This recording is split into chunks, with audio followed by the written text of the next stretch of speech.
છોટાઉદેપુર જિલ્લાના કરાલી પોલીસે લાંબા સમયથી નાસ્તા ફરતા આરોપીઓ સામે હાથ ધરેલી કાર્યવાહી દરમિયાન મોટી સફળતા મેળવી છે. વર્ષ 2015થી મોટરસાયકલ ચોરીના ગુનામાં છેલ્લા 11 વર્ષથી ફરાર રહેલા આરોપીને મધ્યપ્રદેશ રાજ્યના અલીરાજપુર ખાતેથી ઝડપી પાડવામાં આવ્યું છે.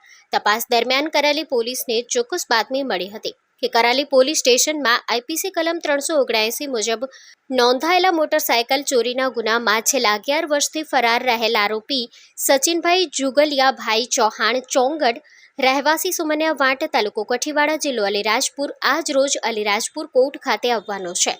આ બાતમીના આધારે કરાલી પોલીસની ટીમ તાત્કાલિક મધ્યપ્રદેશના અલીરાજપુર ખાતે રવાના થઈ હતી.